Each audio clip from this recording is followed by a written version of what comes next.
Tuvimos 3 clases la semana pasada y el martes de esta semana.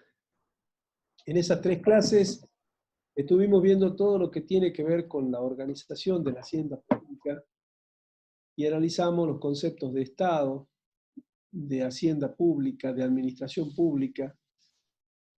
Y además estuvimos analizando lo que es nuestra materia, tanto en lo referido a administración como en contabilidad pública.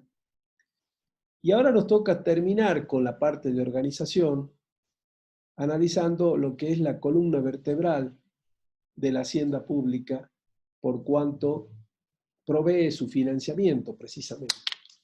Y se trata del presupuesto público. El presupuesto público cumple roles sumamente importantes en la vida de un Estado. Por empezar, vamos a decir que es una institución de la República. Su funcionamiento tiene rango constitucional. Además, es un instrumento jurídico, por cuanto, una vez que se proyecta, es tratado en el Congreso de la Nación, en el Poder Legislativo, o en la legislatura de la provincia, según sea el caso, o en el Consejo Deliberante, si es el ámbito municipal. Y en todos ellos se produce un mecanismo institucional muy interesante e importante para rescatar. Y se aprueba como ley, por eso también es un instrumento jurídico. Y por otra parte, nosotros la estudiamos no solo porque es un instrumento jurídico importante o una institución de la República importante, sino porque además es una pieza contable. Es decir, se presenta bajo todas las características de una pieza contable, por cuanto conforma un plan de gobierno traducido en números precisamente, y donde está inserto todos los recursos que se estiman recaudar para un ejercicio y todos los gastos que se desean aplicar precisamente para la búsqueda de la satisfacción de las necesidades públicas.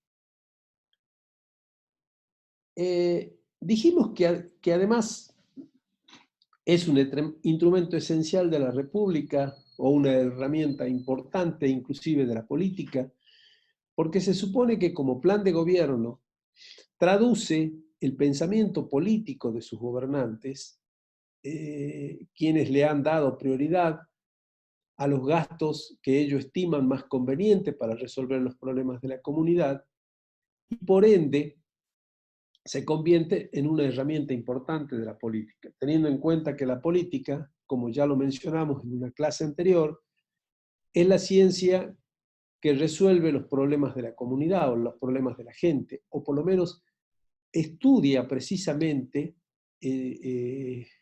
la solución de los problemas de la comunidad.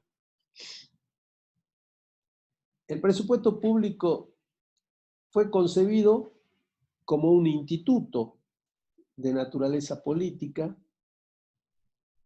precisamente que está relacionado con la soberanía de los países. Los países que no tienen su propio presupuesto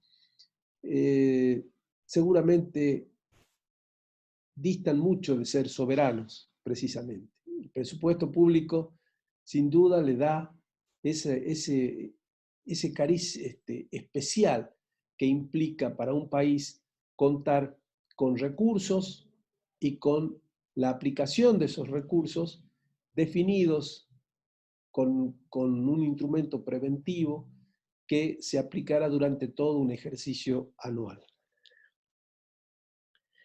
Y dijimos que era la columna vertebral de la hacienda pública. Analizamos que la hacienda pública es precisamente, en clases anteriores, la estructura administrativa del Estado que permite en forma mancomunada de relacionar los bienes y las personas que trabajan en el Estado precisamente, la posibilidad de resolver los problemas de la comunidad, las necesidades de esa comunidad. Y esto se financia con el presupuesto. El presupuesto implica la traducción de un conjunto de recursos que provienen de la exacción, de la coerción por parte del Estado hacia todos aquellos personas que tienen la calidad de contribuyente y que con su aporte de tributos, ya sea impuestos, tasas o contribuciones, sostiene el financiamiento del Estado.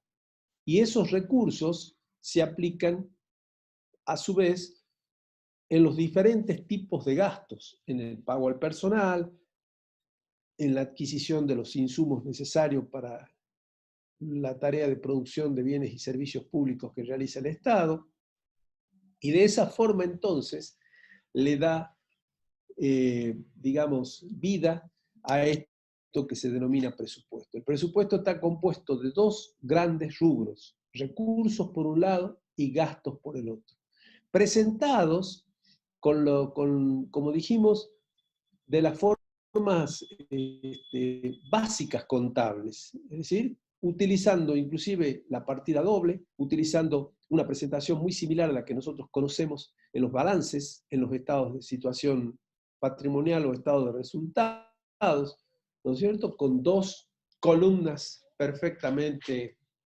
estructuradas y que contienen precisamente una de ellas todo lo que hace a los recursos y la otra todo lo que hace a los gastos. Ahora bien, dijimos que era una institución de la República.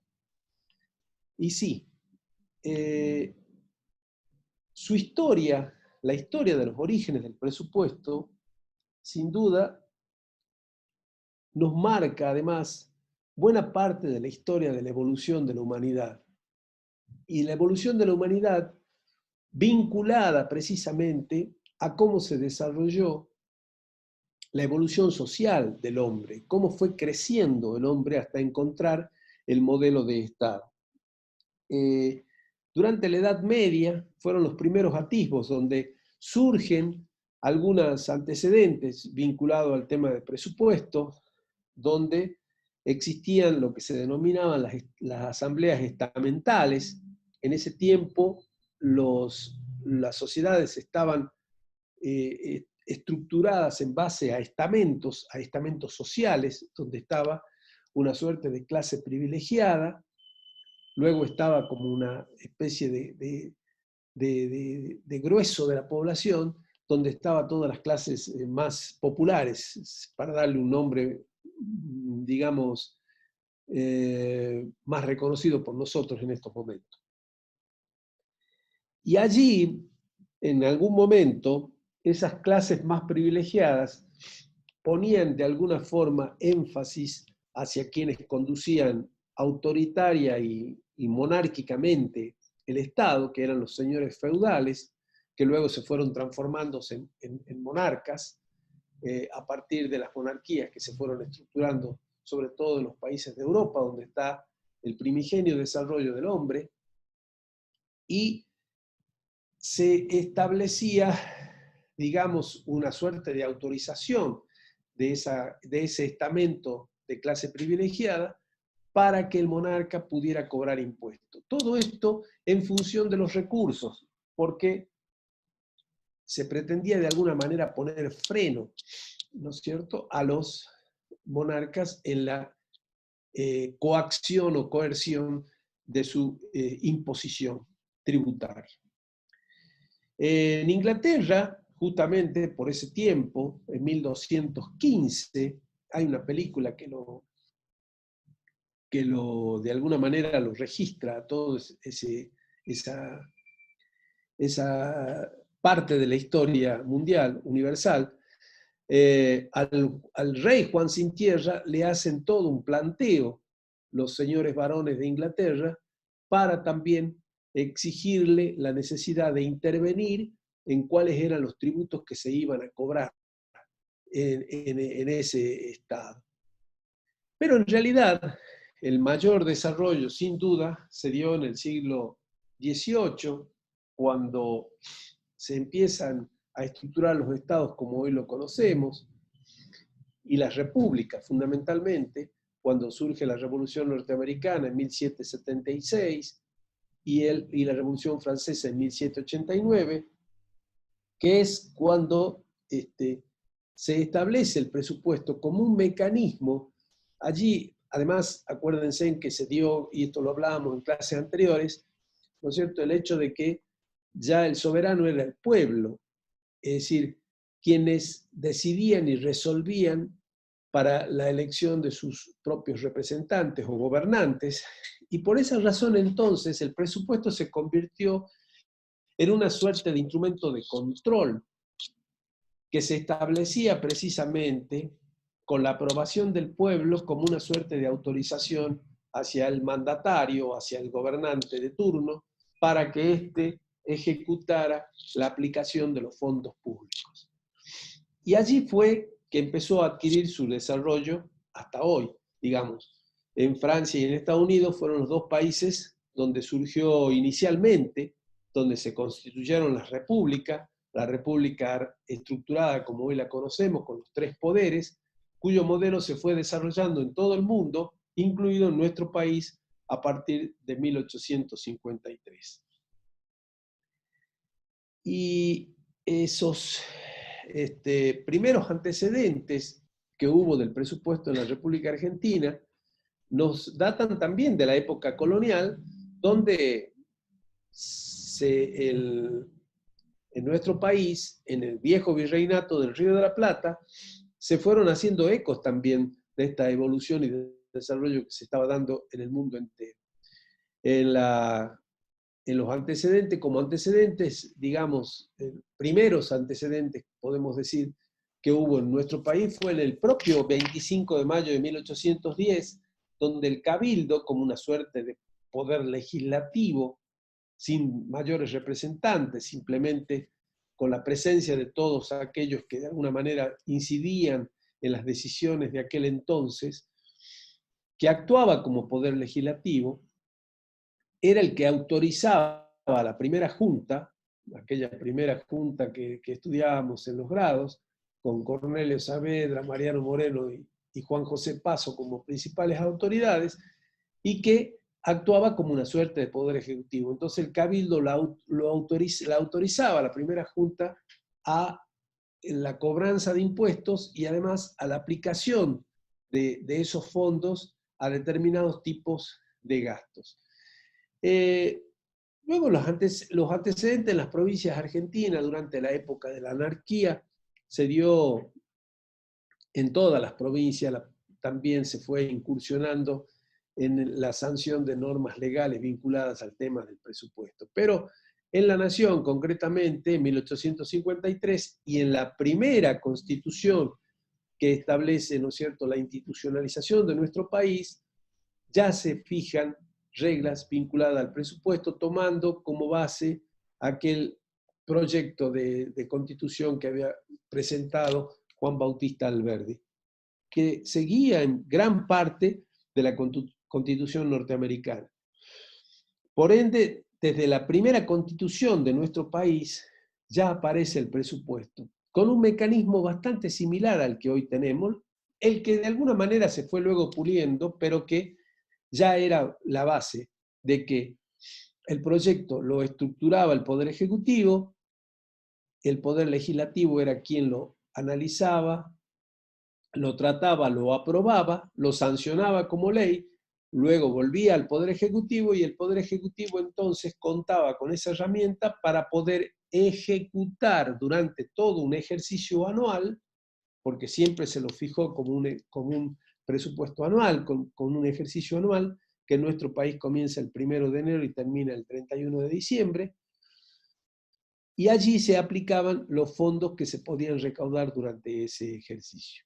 Hubo distintas leyes que están enumeradas en la placa, que se fueron sancionando, la 217 en 1860, la 428 en 1861 durante la presidencia de Sarmiento, que ya la analizamos, creo, en alguna clase anterior cuando vimos la historia de la contabilidad pública, hasta llegar a la 2456, que es la que hoy nos rige a nivel nacional, y que la estamos estudiando, ¿no es cierto?, en diferentes aspectos.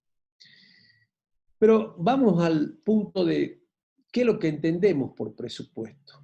Hay una definición muy sencilla de este profesor Terry, que era profesor de finanzas públicas en la Universidad de Buenos Aires, que es bastante, si se quiere, antigua la definición, pero no por ello, mejor dicho, dejada de lado, porque expresa muy sencilla y muy simplemente lo que es el presupuesto. Y dice, es el cálculo legal, porque es una ley, de lo que gastará el gobierno en el año siguiente y de los recursos que podrá tener a su disposición para llevar esos gastos. Una sencilla definición. El profesor Ubierna, que supo ser titular de cátedra durante muchos años de nuestra cátedra, fue hasta el año 2003, decía que el presupuesto es esencialmente un plan de acción, un mandato de hacer que el pueblo, por medio de sus representantes, o sea, a través del poder legislativo, dispone que realice el poder ejecutivo a los fines de gobernar la comunidad en su camino al bien común.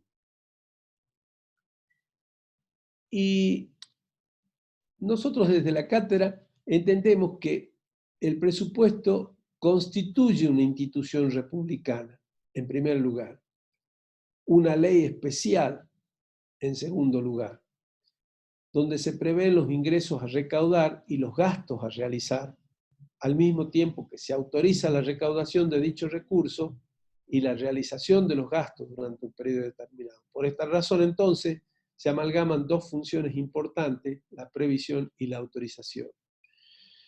Y decimos que es una institución republicana porque alguna vez ya creo haberles comentado de lo que implica una institución. Una institución significa, en las instituciones en general, las reglas de juego que se establecen en una sociedad para una mejor convivencia.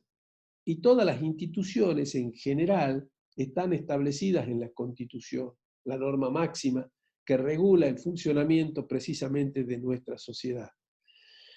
Y allí decimos que es una institución republicana porque es una regla básica de la república, que el pueblo a través de sus representantes, que son el poder legislativo, establezca por una ley qué recursos se van a recaudar y dónde se van a aplicar esos recursos para la satisfacción de las necesidades públicas.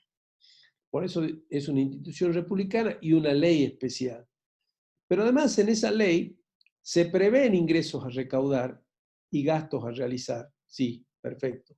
Pero al mismo tiempo se la está autorizando por ley a que el Poder Ejecutivo recaude esos recursos y además realice los gastos durante un periodo determinado. Se lo autoriza el legislativo al ejecutivo. Entonces, por esta razón es que entendemos que se amalgaman dos funciones importantes, que son la previsión, como plan de gobierno que es, y la autorización, porque hay una autorización de parte del Poder Legislativo hacia el Poder Ejecutivo. No sé si hasta acá tienen alguna consulta para realizar, por favor. Por el momento parece que nada. Bueno, perfecto. Las características específicas del presupuesto, podemos decir que es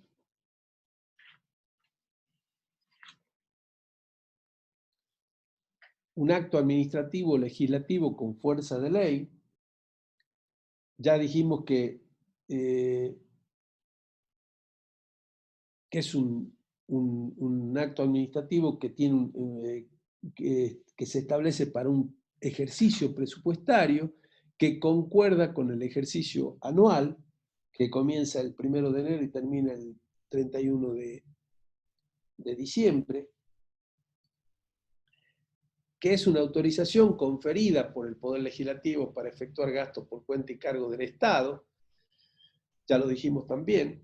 El limitativo de los conceptos y montos a gastar. Esto es importante porque los importes que figuran en las partidas de gastos son limitativas, tanto en lo cuantitativo como en lo cualitativo. ¿Qué significa esto?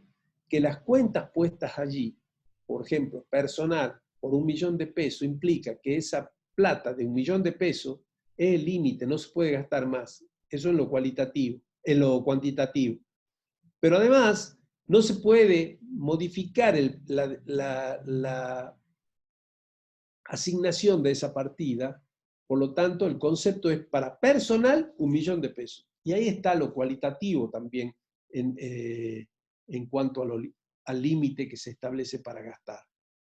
No así en los recursos, donde a los recursos se lo estima, pero no se los limita. El Estado puede recaudar más, y en la medida en que recaude más, después lo debe incorporar al presupuesto a esa mayor recaudación y asignarle el destino que se le va a dar agregando partidas de gasto, que es lo que normalmente se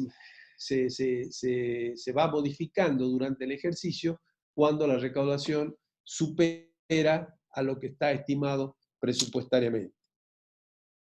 Es un acto periódico por vigencia y ejecución, ya sabemos que es anual, y contiene una estimación de los recursos del ejercicio. Estas son las características específicas que tiene el presupuesto. La naturaleza del presupuesto, ya dijimos que es política. Y es política porque ya establecimos también que el presupuesto es un plan de acción, un plan de gobierno concretamente, fijado para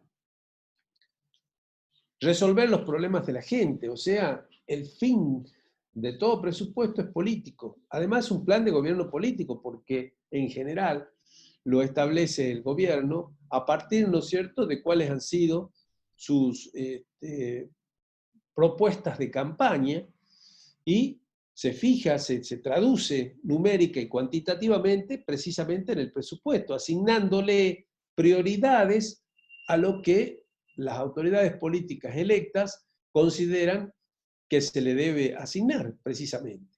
Entonces, por ser un programa de acción y de gobierno y por ser una pieza jurídico-constitucional, esos dos elementos lo marcan como una naturaleza política.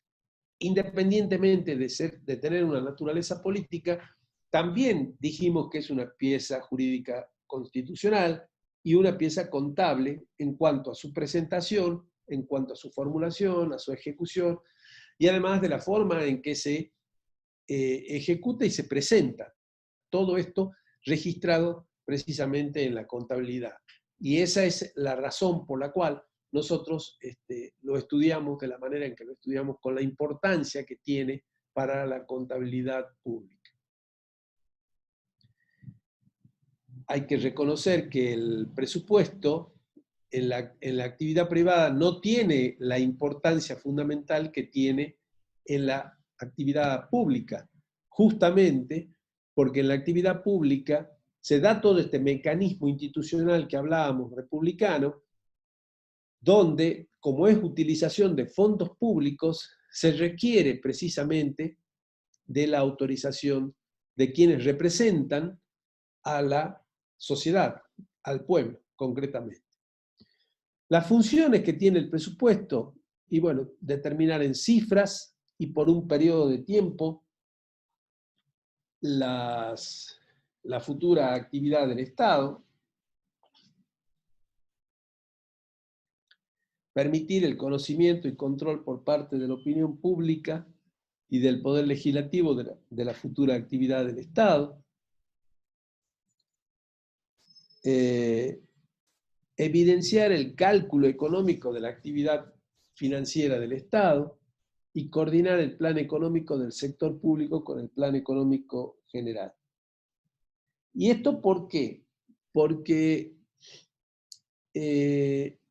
más allá de determinar en cifra y por un periodo de tiempo la actividad que va a llevar el Estado, basada en el plan de gobierno que tiene las autoridades electas, le está permitiendo a la opinión pública y le está permitiendo al Poder Legislativo, como representantes del pueblo, cuál va a ser esa actividad. Le está permitiendo su conocimiento, digamos.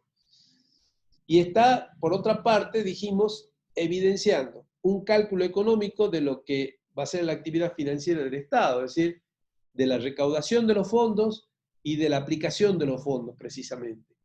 Y, por otra parte, el presupuesto sirve para coordinar el plan económico del sector público, que es el presupuesto, con el plan económico general que pueda tener el gobierno.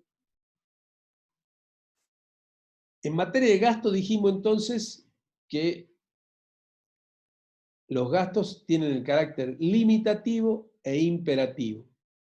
En materia de recursos no se limita la facultad de recaudación del poder administrador, porque también tenemos que recordar que las leyes de recursos no se aprueban con el presupuesto.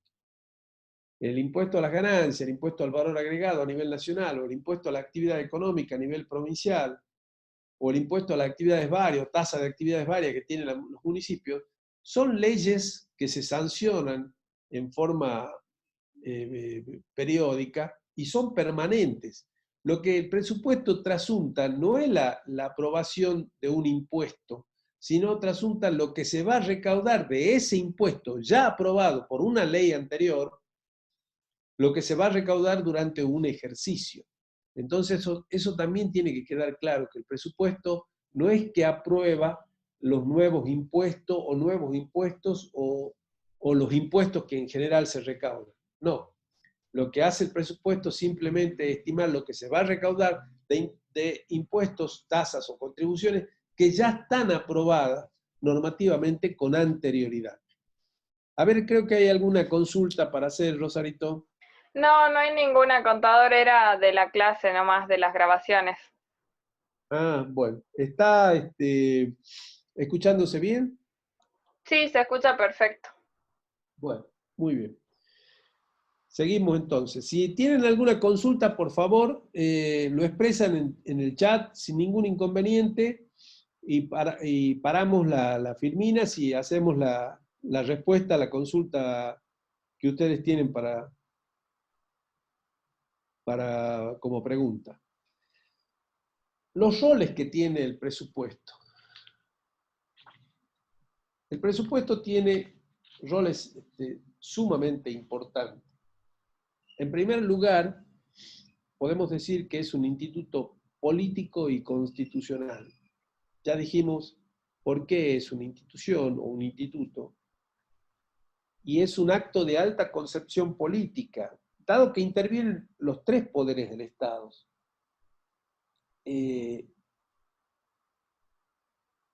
Allí inclusive se participan todos los poderes del Estado en la confección y en el armado precisamente del presupuesto. Es un instrumento también de comunicación e información entre los propios poderes del Estado, que de esa manera saben cuál va a ser la utilización de los fondos públicos. Es una institución fundamental republicana porque hace factible el gobierno y el control de la hacienda pública. Si hay un instrumento que permite precisamente la posibilidad de controlar la gestión del Poder Ejecutivo, es el presupuesto. Todos los órganos de control, la Sindicatura General, la Auditoría General, que los vamos a estudiar cuando estudiemos control público, ¿no es cierto?, utilizan en todo momento el presupuesto y la ejecución de ese presupuesto para realizar los controles ordinarios que se hacen en cualquier tipo de organismo, y en el Estado en general, por supuesto, que se efectúa a través de lo que se denomina la cuenta general del ejercicio o cuenta de inversión. Y es una ley donde confluyen los tres poderes del Estado, porque intervienen todos ellos en la preparación de su propio presupuesto, que se consolida en una ley única de presupuesto general, y que además luego en su ejecución también intervienen los tres poderes del Estado y también en su control intervienen los tres poderes del Estado. Y por otra parte, es un instituto de planificación porque hace posible la materialización de las políticas de desarrollo humano. Es decir, es un plan, sin duda es un plan político, un plan de gobierno, trasuntado en cifras, que muestran, como yo les decía recién, ¿no es cierto?, las prioridades que un gobierno tiene para asignarle partidas de gastos o partidas presupuestarias para ejecutar gastos a los cuales le da algún grado de importancia. El ejemplo, en la actualidad, tanto el gobierno nacional como el gobierno provincial le están asignando, ¿no es cierto?, un fuerte incremento a las partidas presupuestarias de salud como consecuencia de la pandemia que nos afecta y para enfrentar justamente todo tipo de solución a ese problema. De allí que se están creando hospitales de campaña, se están comprando ambulancias, se están comprando respiradores, se están comprando una serie de elementos que indudablemente están marcando a las claras que la prioridad presupuestaria o la utilización de los fondos, donde el presupuesto es el plan precisamente que los registra, va a estar asignado a la salud pública, por razones obvias, indudablemente. Sí, ¿hay alguna consulta? Sí, hay dos consultas. En primer Sí. lugar, en el caso de que se exceda en la recaudación de recursos prevista inicialmente, o que se creen en el ejercicio un nuevo tributo que generaría nuevos recursos, ¿cómo se hace la modificación en la ley vigente? Si la hace el Poder Legislativo y autoriza al Ejecutivo nuevamente o directamente la hace el Poder Ejecutivo. Ya hace un tiempo largo esta parte, yo diría de 20 años para atrás, que ya el legislativo aprueba la ley y no interviene salvo las comunicaciones que el Poder Ejecutivo le remite informándole de modificaciones presupuestarias. Pero las modificaciones presupuestarias, ya las leyes contemplan la posibilidad de que lo realice el propio Ejecutivo a través, en el caso nacional, a través del jefe de gabinete y en el caso provincial a través de un decreto del Poder Ejecutivo. Luego, por supuesto, esas modificaciones deben ser informadas a la legislatura para que tome conocimiento de ese tipo de modificación, pero ya no vuelve el presupuesto al legislativo. Ya las modificaciones directamente se asientan en el Poder Legislativo. Cosa que está bastante cuestionado por la doctrina, porque se entiende que quien no puede lo más, no puede lo menos. Si el Ejecutivo no puede sancionar una ley de presupuesto, porque justamente son cosas propias de la legislatura, tampoco podría modificar la dicha ley. Pero bueno, las propias leyes de presupuesto, y eso lo van a ver en práctica, ponen, ¿no es cierto?, la delegación de facultades, la delegación de atribuciones, que ya lo vamos a ver al final de la clase de hoy, donde el legislativo le delega la facultad de modificaciones al Poder Ejecutivo. ¿Qué otra consulta? Otra consulta es si están estipuladas modificaciones durante la vigencia del presupuesto, por ejemplo, por convenio colectivo de trabajo. Todas no están estipuladas determinados tipos de modificaciones. El Ejecutivo puede modificar el presupuesto en la medida en que lo estime conveniente. Lo que hay un límite en la nación donde no puede superar el 35% del monto total del presupuesto, esas modificaciones implican dos variantes. Una, que se modifique transfiriendo de una partida que se cree que está en exceso o que no se va a gastar tanto a otra que está necesitando precisamente de ese refuerzo. Y la otra manera de modificar es incorporando nuevos recursos si se están recaudando más que los estimados y dándole, ¿no es cierto?, la aplicación a determinados gastos que el Estado está necesitando precisamente cubrir, ¿no es cierto?, por razones obviamente siempre de índole política, es decir, de índole en función de la demanda y de las necesidades de la sociedad. Perfecto. Y la Bueno, otra consulta es, si intervienen los tres poderes del Estado en el presupuesto, ¿cómo interviene el Poder Judicial? el Poder Judicial controla, ¿no es cierto?, toda la constitucionalidad de la ley. Y esa es su manera de ejecutar una suerte de control.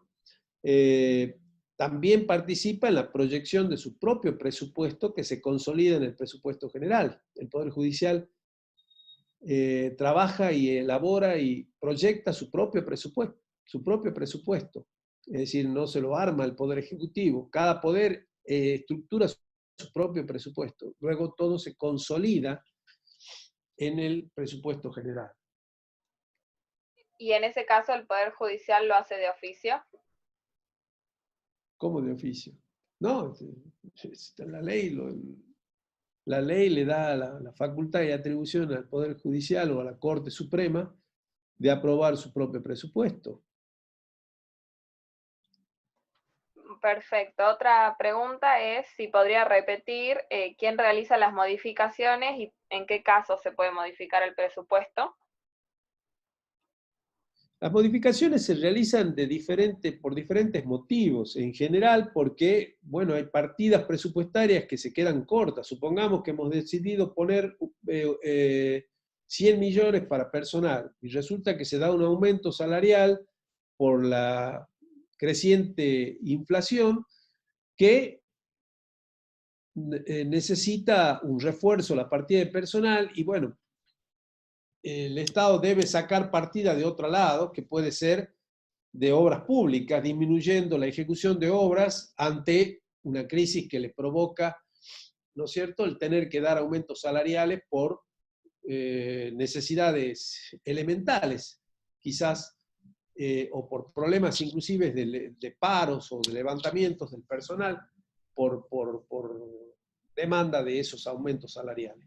Entonces saca de obras públicas y transfiere a la partida de personal. Y de esa manera hace una modificación presupuestaria.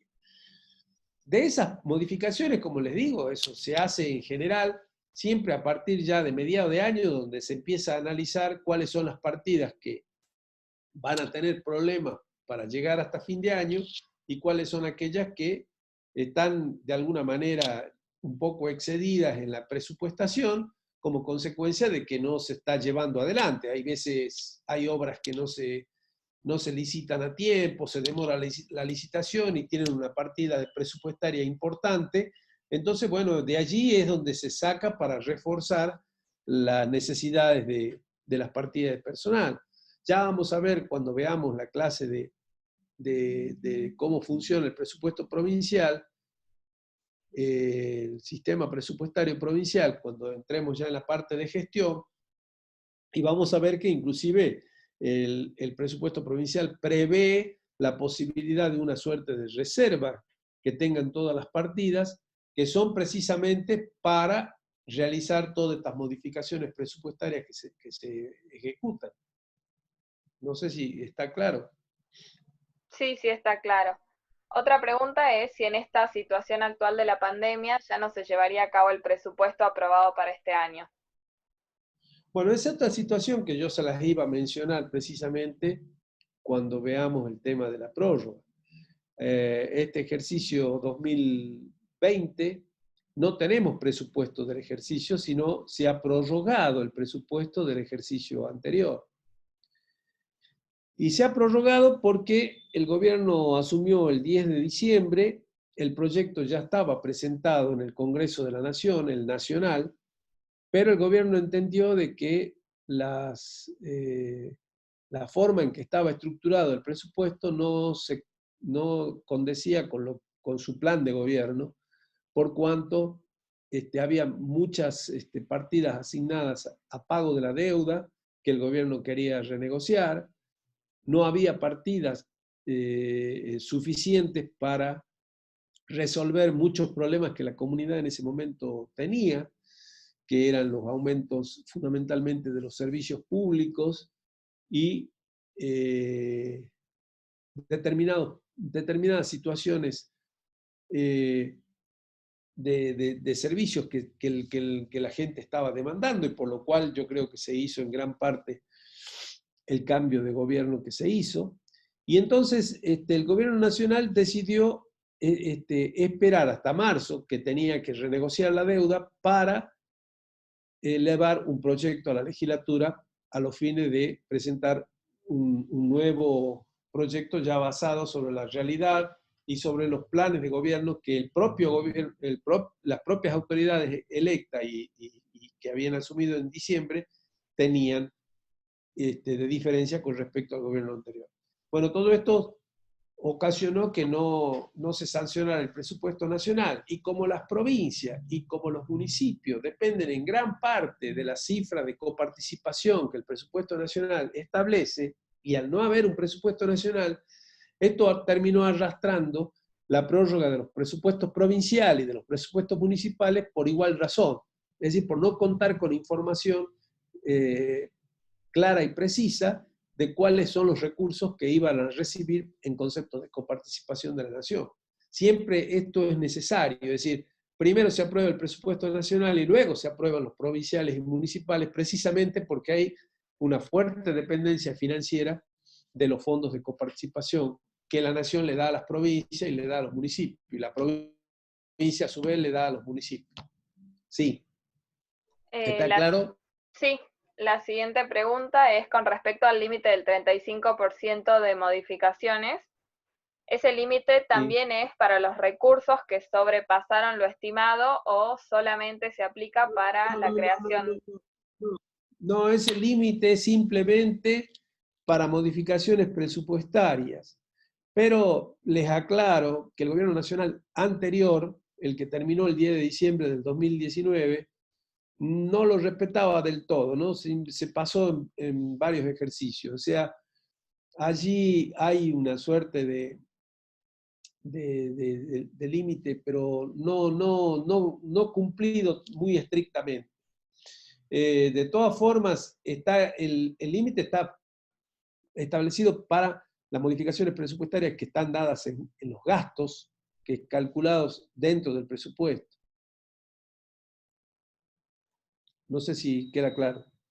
Sí, y la última pregunta es, ¿qué sucede si se presupuesta mayor monto que el que realmente se utiliza? ¿Qué pasa con la diferencia? Y acá hay un ejemplo que dice, por ejemplo, el año pasado en provincia se iba a realizar la obra de ampliación del teleférico y se desistió del proyecto. ¿Qué pasó con esa plata? Bueno, en general, ¿cuál era la primera, perdón? Sí. ¿Qué pasa si se presupuesta más Bueno, plata o mayor monto que el que realmente se utiliza? la sobreestimación o subestimación en las partidas presupuestarias ha sido moneda corriente en nuestro país. Durante los 90, en la época del menemismo, se sobreestimaba el cálculo de recursos.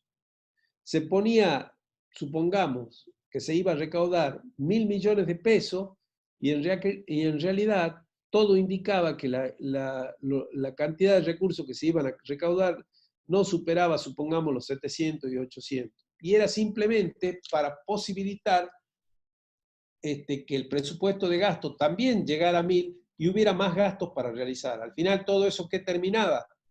Terminaba que se recaudaba 800, se gastaba 1.000 y esos otros 200 iban a endeudamiento, lo cual acrecentó la deuda pública de una manera tremenda, porque había que cubrir ese déficit con endeudamiento. Durante la época del kirchnerismo, en la primera parte, se daba al revés, se subestimaban los recursos. Entonces se ponía que se iba a recaudar 900, pero en realidad se terminaba recaudando 1.200. Y esos 300, por delegación de facultades y atribuciones del poder legislativo al Ejecutivo, el Ejecutivo modificaba, incorporaba esos 300 y le asignaba partidas a partidas de gastos que ya no tenían intervención del Congreso de la Nación. Es decir, estos mecanismos de sobreestimación y subestimación fueron permanentes. Ahora, ¿cómo se resuelven estas situaciones? Según la ley, si hay subestimación de los recursos estimados para recaudar, ya sea porque hay bonanza económica, que es lo que pasaba durante el kirchnerismo, ¿no es cierto? En esa época el Estado recaudaba mucho más, de tal manera que se pudo pagar muchísima deuda como consecuencia de que la situación estaba, digamos, con viento a favor. esos recursos se deben incorporar. Se le incorporan 200 millones y hay que asignarle la partida de gastos respectiva. ¿Sí? Y esa asignación lo hace el Ejecutivo del Poder Legislativo. Ahora, si hay subestimación, el problema siempre se genera como pasaba en el menemismo y como pasó durante el gobierno anterior, termina en endeudamiento, seguro, porque para cubrir esos gastos que están establecidos en el presupuesto y que no tienen partida de recursos significativa para cubrirlos, y eso va a endeudamiento, seguro, se acrecienta la deuda. Es lo mismo que ustedes en lo personal, si tienen un sueldo de 10.000 pesos, supongamos, ¿no es cierto? Y gastan 12, 14 todos los meses, obviamente, ¿de dónde van a recurrir para cubrir ese déficit de 2, de 4.000 pesos mensuales? A endeudarse. A través de la tarjeta de crédito, a través de pedidos de préstamo, a través de pedidos de plata a los amigos, a los padres, a la madre, a todas las fuentes de financiamiento que encuentren cerca. No hay otra. Es decir, acá cuando se gasta más de lo que se recauda, obviamente se genera deuda. No sé si está claro. Sí, y hay una pregunta más que dice, en el caso de que se prorrogue el presupuesto, ¿los recursos deberían ser aplicados de la misma manera que el año anterior? Cuando se prorroga el presupuesto, los recursos se prorrogan sin mayores limitaciones. Las limitaciones se establecen en gastos. Las partidas que no se prorrogan son aquellas que que están establecidas por única vez y que están referidas en general a los bienes de capital o a las obras públicas. Supongamos que el año pasado estaba, ¿no es cierto?, la construcción de una escuela que se terminó el año pasado. En este año, esa partida presupuestaria no se prorroga, ¿sí? Por lo tanto, queda habilitada para reforzar partidas que se necesitan reforzar. ¿Por qué? Porque la escuela ya está construida el año pasado. Lo mismo si por la compra de un bien, de una camioneta. Si un organismo tenía previsto comprar una camioneta en el 2019, la compró, eso no implica que cuando se prorrogue el presupuesto en el 2020 puede volver a comprar otra camioneta. Esos créditos presupuestarios de gastos, sobre todo, insisto, en la compra de bienes de capital, o sea, bienes que se activan, inversiones en definitiva, u obras públicas, no se prorrogan, ¿sí? Sí se prorrogan todos los gastos operativos, todo lo que sea pago personal, los bienes de consumo, los insumos, los servicios que se deben pagar todos los meses en las reparticiones, como la luz, gas, teléfono, etc. Todo eso sí se prorroga.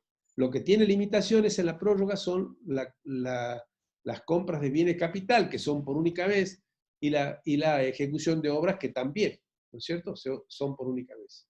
Salvo que sean obras que se mantengan durante varios ejercicios, porque sean obras de mucha envergadura que llevan 2 o 3 años realizarlas. ¿Está claro? Sí, perfecto, contador. No hay más preguntas. Bueno. Como instrumento de política económica, el presupuesto público hoy se ha convertido en un instrumento muy significativo. Quizás en la antigüedad no era tanto la primacía y la importancia que tenía el presupuesto como instrumento de política económica, pero hoy indudablemente que lo es. De allí es que el presupuesto adquirió en el marco económico o en el marco de la economía una importancia muy significativa. En primer lugar, porque interviene en la demanda de bienes y servicios. Ustedes saben que la provincia o el Estado Nacional son grandes compradores de insumos necesarios para llevar adelante su producción pública. Y por esa razón hay determinados bienes y hay determinados servicios que los estados permanentemente demandan, que indudablemente producen, digamos, un fuerte impacto en esa actividad. Supongamos las fábricas de bancos para las escuelas.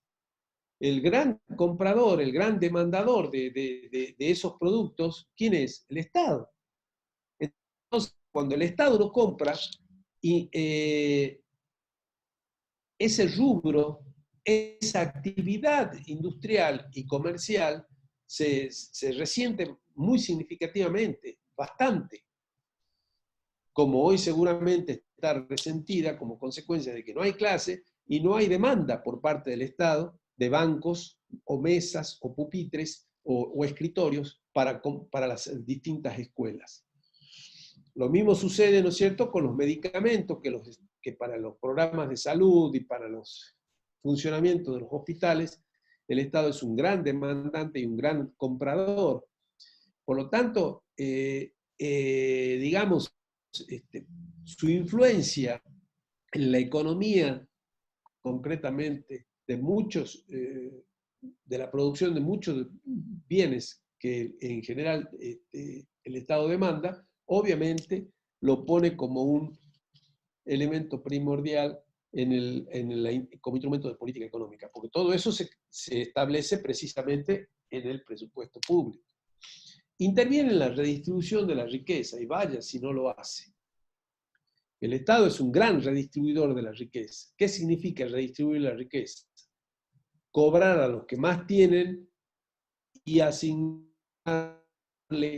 parte a los que menos, a los que tienen pocas posibilidades de llevar adelante su propio sustento, digamos, ya sea por falta de trabajo, dificultades, por carencia, por ignorancia, por una serie de factores sociales que bueno, no es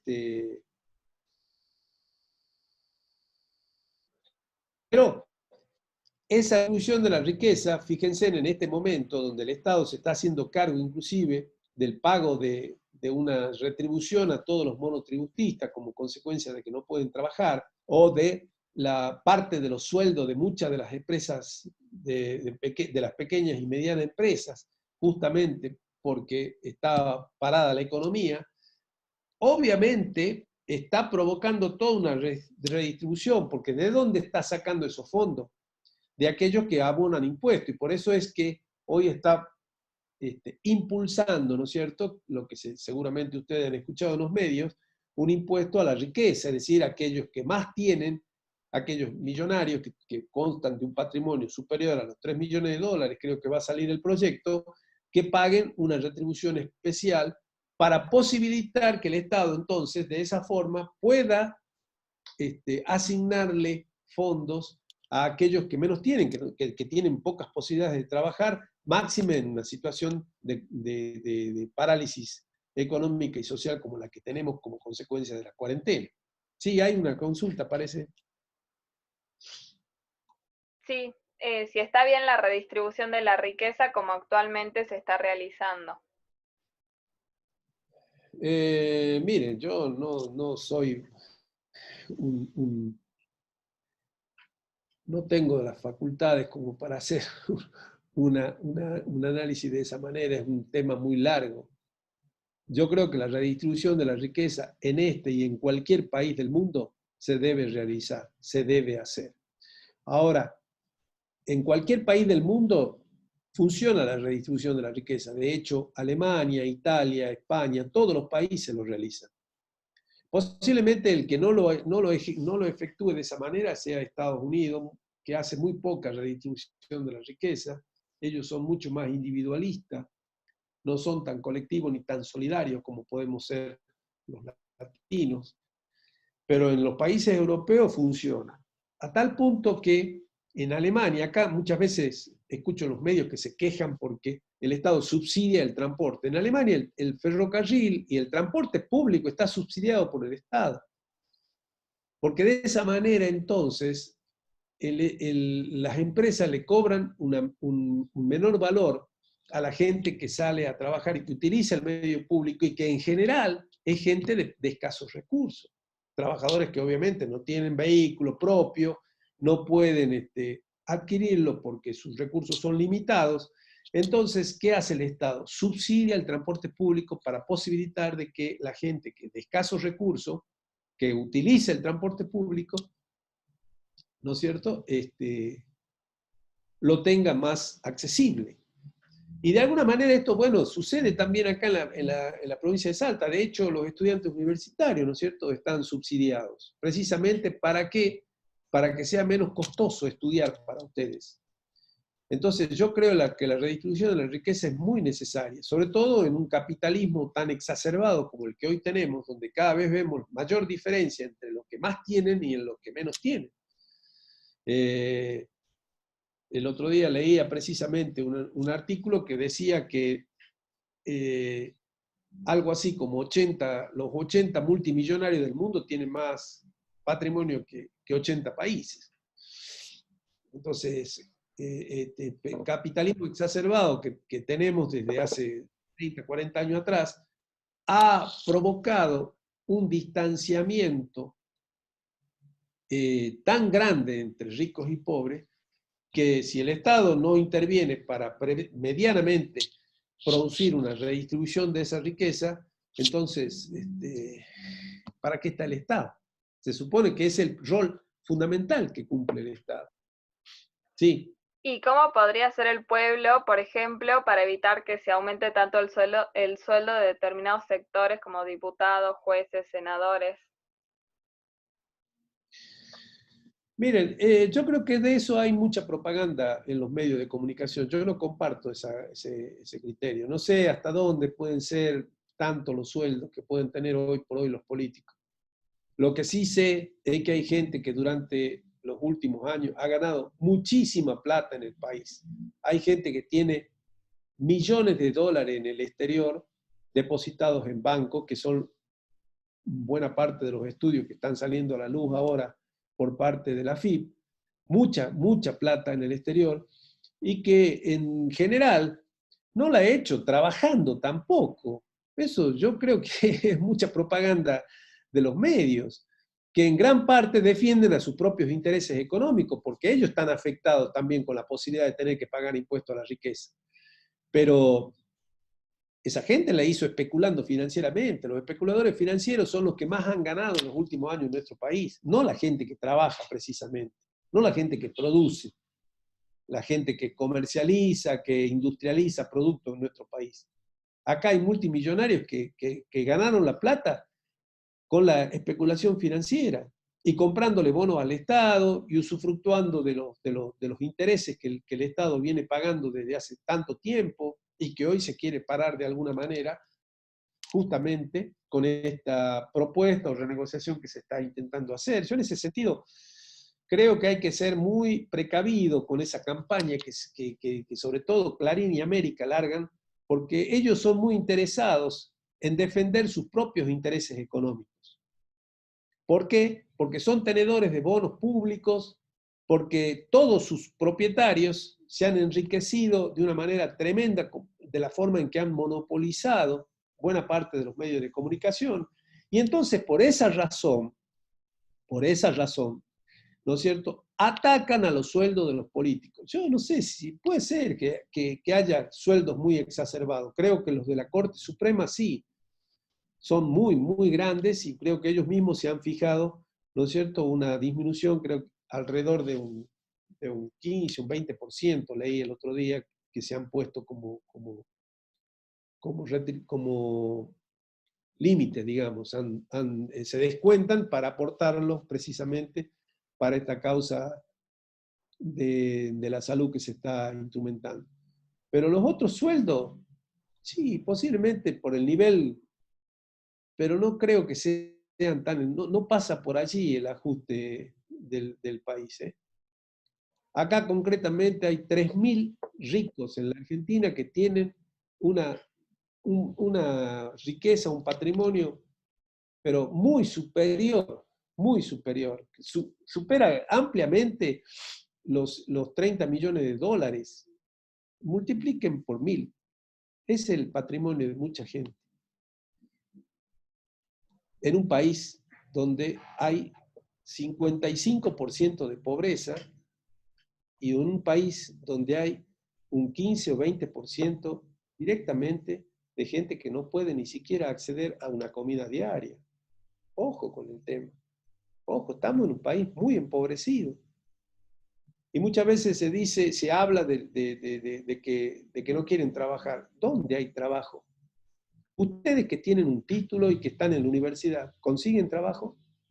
¿Se imaginan una persona que no pudo acceder al estudio por varias razones? Porque son pobrezas estructurales de familias que vienen, de abuelos, de tíos, de abuelos, de tatarabuelos, de gente que nunca ha podido superar esa situación, que ha vivido toda la vida en la más absoluta de las pobrezas y que no tiene acceso absolutamente a nada.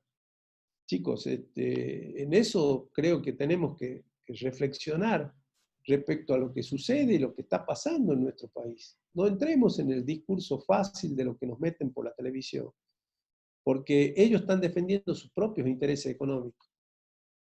Y los cacerolazos que haga la Recoleta o el barrio Belgrano en Buenos Aires son los más ricos del país. Son los más ricos del país.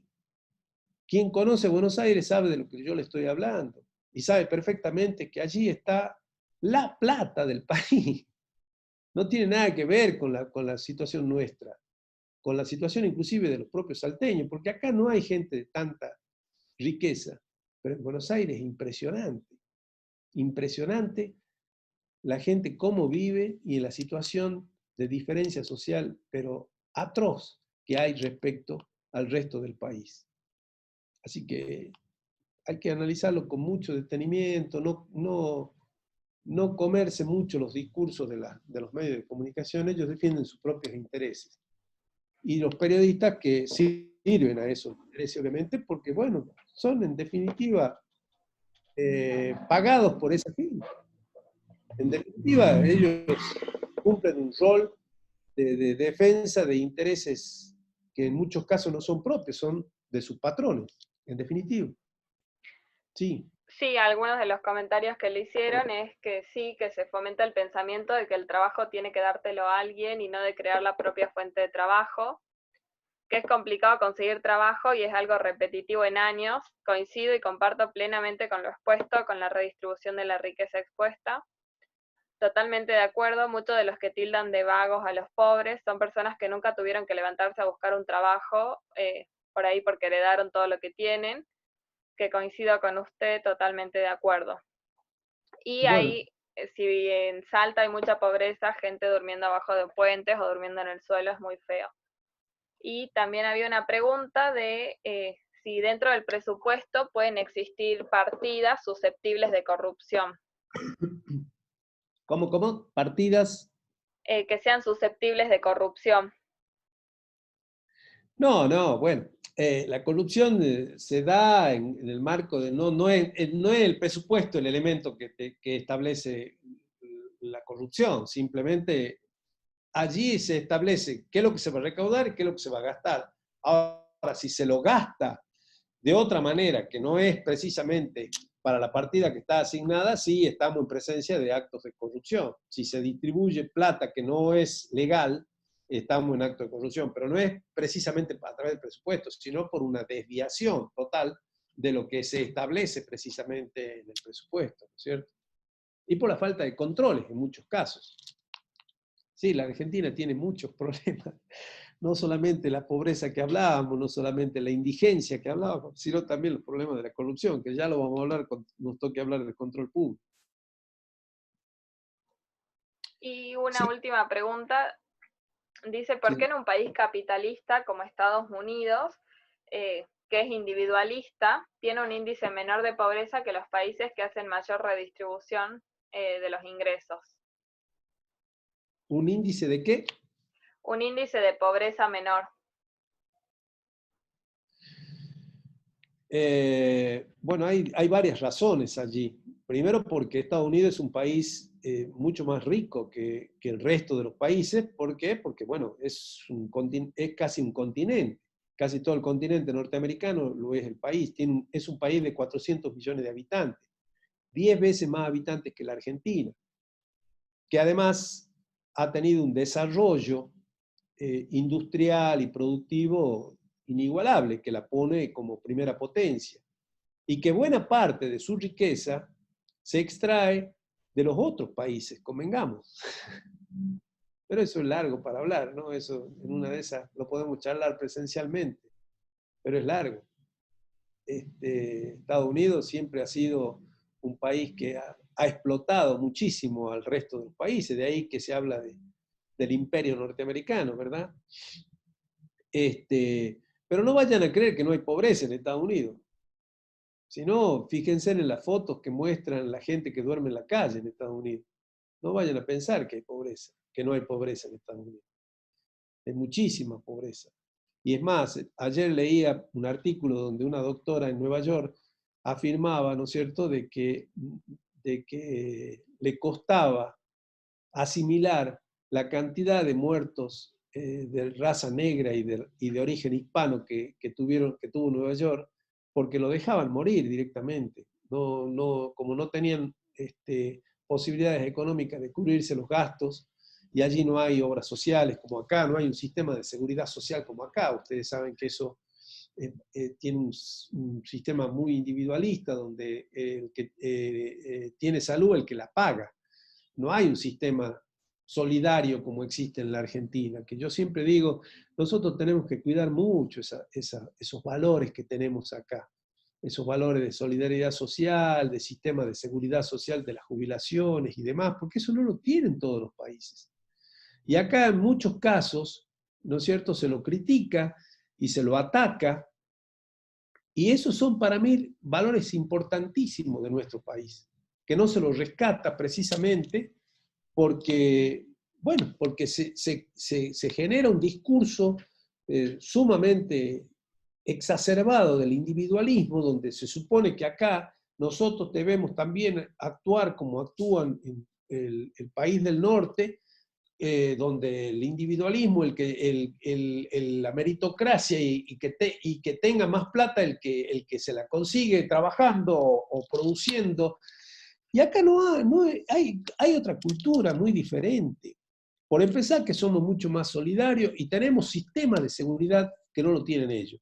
Y por otro lado, nosotros no tenemos esa exacerbada manera de trabajar y de producir como puede ser la cultura anglosajona. Por el contrario, acá los que han hecho mucha plata en este país, hay gente que la ha hecho produciendo y fabricando y creando y emprendiendo productos nuevos. Pero acá, lamentablemente, buena parte de los que han hecho mucha plata la han hecho especulando, porque está el argentino pícaro que con la especulación financiera y con los negocios financieros ha hecho fortunas.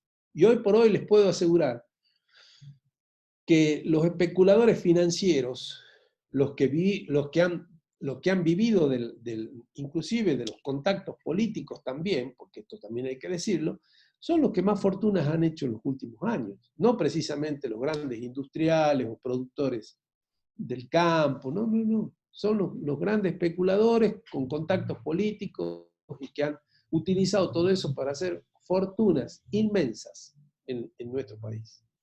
Sí. ¿Hay otra pregunta o seguimos? No, hay opiniones nada más, sigamos. Bueno, también como redistribuidor como instrumento de política económica, digamos que el presupuesto afecta a la renta y el empleo de la sociedad, dado que es un gran demandador de recursos humanos para trabajar en el Estado, ¿sí? Y que se utiliza en muchos casos justamente para resolver los problemas de desocupación. Esto lo vemos a diario y cotidianamente en nuestros municipios inclusive, ¿cierto? Y debe ejecutarse, por otro lado, con eficacia, eficiencia y economía, que son las variables y elementos que se utilizan, ¿no es cierto?, para medir precisamente las cuestiones económicas. Como instrumento de control, el presupuesto actúa como control preventivo, estableciendo límites conceptuales y cuantitativos del poder legislativo al ejecutivo, ya dijimos, en el presupuesto de gasto. Pero además controla futuro, presente y pasado. Futuro porque al hacer el plan y a prever qué es lo que se va a gastar, ya se está estableciendo un control. Se va a gastar en estas partidas. En la ejecución se hace un control presente, porque todo lo que se va ejecutando del presupuesto se va efectuando el control. Y se controla el pasado cuando se termina el presupuesto y se analiza, ¿no es cierto?, la ejecución presupuestaria de todo el ejercicio. El presupuesto tiene principios. Ya lo dijimos en la clase pasada que todos los sistemas tienen principios, ¿sí? Y que forman parte justamente de la definición, ¿no es cierto?, de los sistemas de administración financiera. Bueno, en el caso del presupuesto, los principios presupuestarios son un conjunto de reglas de naturaleza política, contable, económica, que disciplinan la institución presupuestaria y como tales inspiran las distintas fases del ciclo presupuestario: la elaboración, la aprobación, la ejecución y el control. En general, estos principios, en algunos casos, tienen raigambre constitucional, que son aquellos de naturaleza política. Otros tienen, digamos, contemplación en las normas técnicas contables, por ser una pieza contable, ¿no es cierto?, el presupuesto. Y otras en las distintas pautas que la economía tiene, precisamente por tener la naturaleza económica de esos principios. En general, podemos hablar de los siguientes principios presupuestarios. El de competencia, que es aquel principio que establece cuál es la atribución que cada poder tiene en la elaboración, sanción y ejecución del presupuesto. ¿Sí? En la elaboración la elaboran los tres poderes, cada uno su propio presupuesto, se consolida luego por el Poder Ejecutivo, se elabora un solo proyecto de ley que el Ejecutivo lo remite al Legislativo. El Legislativo es el que trata en las comisiones y en el recinto, ¿no es cierto?, la aprobación, y lo sanciona con fuerza de ley. Y ya dijimos después que los tres poderes lo ejecutan y se controlan entre sí en dicha ejecución. Por eso se habla del principio de competencia, la competencia que cada poder tiene en esta estructuración del presupuesto. Unidad. Todas las leyes y toda la propia Constitución hablan de un presupuesto nacional único, que contempla a nivel nacional toda la administración nacional y a nivel provincial toda la administración provincial. ¿Qué incluye la administración nacional? Bueno, clase número 2 de Hacienda contempla la administración central y los organismos descentralizados, o sea, la hacienda anexa. Lo que no contempla de esa hacienda anexa es las empresas públicas, que tienen su propio presupuesto por ese sentido de autonomía, justamente, que hablábamos la semana pasada, pero lo mandan también al Congreso y se lo aprueba el Ministerio de Economía y es mandado y enviado al Congreso para que la legislatura o el Congreso tomen conocimiento del presupuesto de esa empresa pública. Pero no está incluido, consolidado en el presupuesto nacional ni en el presupuesto provincial, que contempla tan solo los presupuestos de la administración central y de los organismos descentralizados, no de las empresas públicas, ni tampoco de los fondos fiduciarios.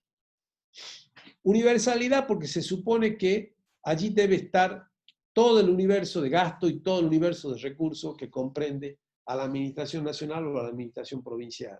Temporalidad, porque está establecido para cubrirse durante un ejercicio anual, que en nuestro país comienza el 1 de enero y termina el 31 de diciembre. Y aclaro de nuestro país porque en otros países no empieza no concuerda con el año calendario. Por ejemplo, en Estados Unidos, ya que hablábamos, su presupuesto comienza el 1 de septiembre y termina el 31 de agosto de cada año. No concuerda con el año calendario. Hay otros presupuestos que comienzan el 1 de octubre, otros que comienzan el 1 de marzo en otros países. El nuestro sí, el nuestro concuerda con el año calendario, comienza el 1 de enero, termina el 31 de diciembre. Claridad y transparencia. Se supone que el presupuesto debe contemplar las partidas de tal manera que la sociedad en su conjunto y cualquier ciudadano pueda tener acceso para ver con claridad qué es lo que se está haciendo con los fondos públicos, en qué se gastan los fondos públicos. Y la transparencia implica de que esas partidas estén fijadas, establecidas y sean comunicadas a la gente a través también del principio siguiente, que es el de la publicidad, que estén en conocimiento de la ciudadanía. Las sociedades más desarrolladas del mundo justamente son aquellas que posibilitan la promoción de sus actos de gobierno, la publicidad de sus actos de gobierno, y expresan con claridad lo que se hace con los dineros públicos y con los fondos públicos. Les puedo asegurar que en la medida en que la participación de la ciudadanía sea mucho más activa y protagónica en estas cosas, muchos de los actos de corrupción que suceden en este país podrían evitarse, sin duda. No solamente lo resuelven los órganos de control o el poder legislativo, que muchas veces falla en estas cuestiones, sino en gran parte la propia ciudadanía. También está el principio de especificación, y acá tiene que ver con lo contable, tanto este como el siguiente, el de veracidad y exactitud, porque cada partida debe expresar claramente el destino, es decir, partida personal, en qué se va a gastar en personal, y los parciales de esa partida, es decir, en sueldos de planta permanente, en sueldos de planta contratada, en sueldos de planta política, debe estar claramente especificado. Por eso la especificación. Cada partida debe estar claramente especificado, tanto en lo cualitativo como en lo cuantitativo. La veracidad y exactitud son normas o principios contables elementales. Debe ser veraz la información y además debe ser exacta. El equilibrio presupuestario ya es un principio de naturaleza económica y que hace a que el total de gastos debe ser igual al total de recursos. Lo que ocurre es que acá en general sucede que el total de recursos siempre se equilibra con los préstamos que se toman, es decir, con las fuentes de financiamiento, con la búsqueda de financiamiento externo. Y eso lo que logra es estar permanentemente con endeudamiento en los presupuestos. Las reglas macrofiscales son estas que yo les mencionaba, vinculadas fundamentalmente a que se debe respetar por la ley de responsabilidad civil que el endeudamiento no supere el 60% de cada presupuesto, pero eso son reglas que no se están cumpliendo en nuestro país, lamentablemente. Justamente el endeudamiento que dejó el gobierno anterior es mucho mayor a lo que se fija en la ley de responsabilidad fiscal como límite para endeudarse. Está también el principio de la programación. Ustedes saben, y vamos a ver dentro de un par de clases, que la técnica del presupuesto que se utiliza en nuestro país es la técnica del presupuesto por programa. Entonces, todos los gastos están establecidos en programas, ¿no es cierto?, a los que se le asigna justamente las partidas presupuestarias, que ya lo vamos a ver cómo funciona. Y el de flexibilidad, que es aquel que permite que el presupuesto no sea tan rígido, porque pueden surgir cuestiones totalmente imprevistas durante el ejercicio que obliguen a reforzar algunas partidas, como mencionábamos hace un rato con las modificaciones presupuestarias, y de esa manera se puedan realizar sin necesidad de que sea tan estricta y tan rígida la estructura justamente del presupuesto. ¿Hay alguna consulta? Sí, hay una consulta. ¿El presupuesto de las universidades públicas estaría contemplada dentro del presupuesto de la nación? Porque ya que son entes autónomos y autárquicos. Sí, el presupuesto de las universidades públicas está contemplado dentro del presupuesto de la nación, por supuesto. Porque ya dijimos que la Universidad Nacional es un organismo descentralizado. Por lo tanto, su presupuesto está dentro del presupuesto nacional. Dicho sea de paso, les quiero mencionar que las universidades, todas las universidades nacionales del país, ¿saben cuánto representan el presupuesto nacional? Tan solo el 2%. Y esto es un estudio que estoy haciendo precisamente de un proyecto de investigación que estamos trabajando en la UNSA. El 2% del presupuesto nacional lo constituye el gasto total de todas las universidades nacionales del país, que son, no recuerdo la cantidad, pero bueno, acuérdense que cada provincia tiene la suya y además en el Gran Buenos Aires hay como 6 o 7 universidades nacionales también.